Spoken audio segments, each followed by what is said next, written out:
Hello guys, ഒരു healthy ആയിട്ടുള്ള ഒരു ബിസ്ക്കറ്റ് നോക്കാട്ടോ. 6 മാസം തൊട്ടുള്ള കുഞ്ഞിന് തൊട്ട് 150 വയസ്സുള്ളവർക്ക് വരെ കഴിക്കാൻ വേണ്ടി പറ്റിയ ഒരു ഹെൽത്തി ആയിട്ടുള്ള ബിസ്ക്കറ്റ് ആട്ടോ. ഞാനിവിടെ ആദ്യക്കൂടിന് ഉണ്ടാക്കി കൊടുക്കാറുണ്ട് കേട്ടോ. ഇത് ഏറ്റവും ടേസ്റ്റ് ആയിട്ടുള്ള ഒരു ബിസ്ക്കറ്റും ഹെൽത്തി ആയിട്ടുള്ള ഒരു ബിസ്ക്കറ്റ് കൂടിയിട്ട്. അപ്പോൾ അതിൻ്റെ റെസിപ്പി നോക്കിയാലോ. അതിന് വേണ്ടിയിട്ട് ഓട്സ് ഉണ്ടോ, വൈറ്റ് ഓട്സ് ഏതെങ്കിലും ഒരു ഓട്സ് എടുക്കാട്ടോ. ഇനി നട്ട്സുകൾ കുഞ്ഞുങ്ങൾക്ക് കൊടുത്ത് അലർജി ഇല്ലാത്ത നട്ട്സുകൾ എടുക്കാൻ നോക്കാട്ടോ. ഇനി വൈറ്റ് ശർക്കര കേട്ടോ ഞാൻ എടുത്തിരിക്കുന്നത്, അത് നിങ്ങൾക്ക് ഉള്ള ശർക്കര ആണെങ്കിൽ എടുക്കാവേ.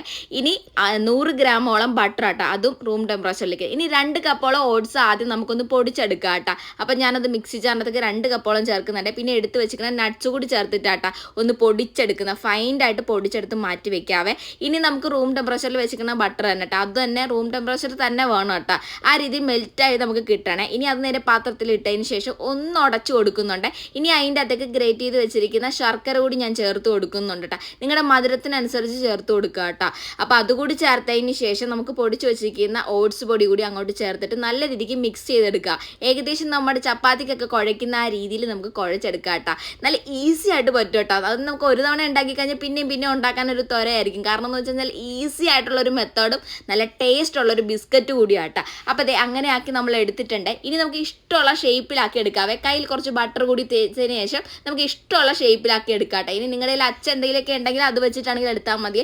ഒരുപാട് കനം കുറക്കാൻ പാടില്ല കേട്ടോ, എന്നാൽ കനം ഒരുപാട് കൂട്ടാനും പാടില്ല കേട്ടോ. ആ രീതിയിൽ വേണം ബിസ്ക്കറ്റ് എടുക്കാൻ വേണ്ടിയിട്ട്. ഞാനങ്ങനെ എൻ്റെ അറിയാവുന്ന ഒരു ഷേപ്പിലൊക്കെ ഞാൻ ആക്കി എടുക്കാറുണ്ട് കേട്ടോ.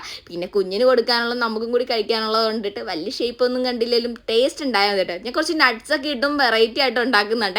നട്ട്സ് ഇട്ടത് ആദ്യക്കൂട്ടിന് കൊടുക്കില്ല കേട്ടോ. നട്ട്സ് ഇട്ടൊക്കെ നമുക്ക് ഇനി ഇതേ അത് 2 ഓവൻ്റെ അകത്ത് ഞാൻ കയറ്റിട്ടുണ്ട് കേട്ടോ. എയർ ഫ്രൈയിലാട്ടോ ഞാൻ വെക്കുന്നത്. 150 ഡിഗ്രിയിൽ 15 മിനിറ്റ് ആണ് വേണ്ടത് കേട്ടോ. ഒരു സൈഡ് ഞാൻ 8 മിനിറ്റും ഒരു സൈഡ് 7 മിനിറ്റും ആയിട്ടാണ് ഞാൻ വെക്കുന്നത്. ഇല്ലെങ്കിൽ ഒറ്റ സൈഡായിട്ടും 15 മിനിറ്റും വെക്കാം കേട്ടോ. അതിനും കുഴപ്പമില്ല, 150 ഡിഗ്രിയിലായിരിക്കണം കേട്ടോ. പിന്നെ പെട്ടെന്ന് തന്നെ ബിസ്ക്കറ്റ് സെറ്റ് ആവില്ല. പുറത്തോട്ട് എടുക്കാൻ നേരത്ത് ബിസ്ക്കറ്റ് ആയില്ല എന്ന് കരുതരുത് കേട്ടോ. കുറച്ച് നേരം പുറത്തിരുന്ന് തണുത്തതിന് ശേഷം കേട്ടോ ബിസ്ക്കറ്റ് നല്ല കറുമുറാന്ന് കിട്ടുന്നത്. ഇനി നല്ലൊരു പാത്രത്തിൽ അടച്ച് വെക്കണം കേട്ടോ, എന്നാലേ നമുക്ക് കഴിക്കാൻ വേണ്ടി പറ്റത്തുള്ളൂ. അപ്പോൾ എന്തായാലും മസ്റ്റായിട്ട് ട്രൈ ചെയ്ത് കുഞ്ഞുമക്കൾക്കും കൊടുത്തിട്ട് ഉറപ്പായിട്ടും കമൻറ്റ് ചെയ്യാൻ മറക്കരുത് കേട്ടോ.